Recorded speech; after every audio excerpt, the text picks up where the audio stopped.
What's something about your culture that you constantly have to explain to Americans? Hey, Catherine the Canadian here. I'll say it. Please find attached a map of all of North America, and I'd like to draw your attention to aspects of Canada that actually are further south than some states you find in the United States. Therefore, all of Canada is not freezing. Okay, cool. So I'm Australian. So we're going to talk about Australian culture. I'm also from Tasmania, so I'm from a southern state where it is cold. Americans have this misconceived idea that Australia is all sunshine and going to the beach. It's not. We do actually have to live here. We're full of dangerous animals. True. I think we like to play on that a little bit though, so that you don't visit, because we actually don't like Americans. People think that we like you. We don't like you. We don't want you here. Stay over in your own country and keep COVID over there, okay? We like our freedom over here. Australia is amazing. It's an amazing country, but it's a very harsh country, and it's got a very different, broad spectrum of where you can be. If you come here, Americans, please don't just stay in Sydney.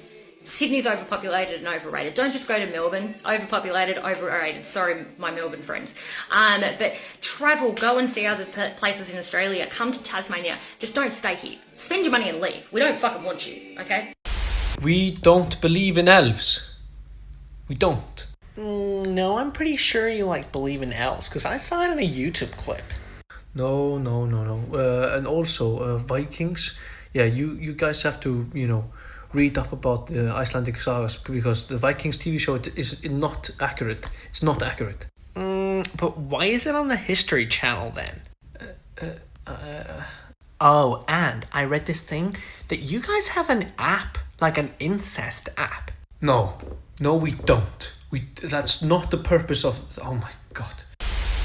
Having to constantly explain to Americans that Egyptians come from Africa. If you don't know, Egypt is in the top corner of Africa. Look at a globe or a map or something. That's the first thing. Second thing, no, I don't ride a camel everywhere I go when I go there. No, I take a plane, there's cars. It's a city like any other city. I had one girl tell me one time, "Oh, I thought you guys were extinct like the dinosaurs." It was in high school. Lord Jesus. And just because I'm Egyptian doesn't mean I am in particularly one religion, or I like one religion over the other. I happen to be Coptic Orthodox. There is Muslims. There is Jews. There is every religion in the Egyptian culture. And that's what makes us different. So get ready for this. Burritos, they're not Mexican. They're Tex-Mex. So if you ever go to a Mexican city, I'm talking about a legit Mexican city, not something like a tourist area like Cancun or Cabo. If you ask for a burrito, they're gonna look at you and think you're weirdo, because they don't have that on the menu. It's not a traditional Mexican dish. It's something that was basically Americanized. Yep. I made a list. So to preface this, I grew up Orthodox Jewish. I'm not religious anymore, but the majority of these questions I had to answer while I was religious. And it wasn't just Americans, it was people from all over the world. So just be prepared. Most of it was Americans, but not all of them. No, I can't work on Friday nights or Saturdays because it's the Sabbath. No, I can't respond to work emails or use electronics or use the phone because it's the Sabbath. I can't eat that because it's not kosher. And no, kosher is not a rabbi coming to bless a cow. That thing on my head is not a hat. And no, that thing on my head does not cover my horns. And though it would be metal as hell to have some horns, I don't have any on my head. No, I have no interest in finding out more about Jesus. I'm not rich. I live here. I don't want to move to Israel. Our calendar is based off of the lunar, not the Gregorian. So come join us for a Shabbat meal. It's great. Okay, so I'm Cameroonian American, and there are a few things, I think this is going to be mainly for African households, but there are a few things that you cannot do. One, you cannot accept something with your left hand. I don't know where that one came from, but left hand is a no-no. Secondly, if they're your elder, they're either auntie or uncle. You do not call people by their first name. It's a no-no. Another thing, if you come to visit, please say hello to the elderly person in the room. If you don't, they're going to consider it rude. If someone dies, we go to a wake, and that can usually last till the next day. I know. If someone dies abroad, we need to send their bodies back home to Africa. That one gets people. My favorite, we speak super loud on the phone, to each other. We're just really loud people in general. Now you know. Dia de los Muertos, or Day of the Dead. I have to keep explaining it that it's not Mexican Halloween. I also have to explain that sugar skulls are not Halloween decorations. There's actually meaning behind those sugar skulls. There's a purpose for them. And people use the excuse, well, other cultures use skulls as decoration. Okay, but sugar skulls are not decorations. They're not Halloween decorations. And I have to keep explaining this because a lot of people think Day of the Dead is Mexican Halloween. It's not Mexican Halloween. It's its own holiday. Did you guys all like the whole Polish word thing last time? I thought I'd do another one of these. This does not signify a Polish person's culture. Pierogi. And you guys also have the audacity to pronounce it pierogi. Pierogi! It's pierogi. Say it with me now. Pierogi. Pierogi. There you go. Literally every time I introduce myself, whether it be in school or in person to someone, everyone sees my last name and they're like, oh, you're Polish. And I'm like, yeah. And then they're like, you must love pierogis. A, not every Polish person has to love pierogis.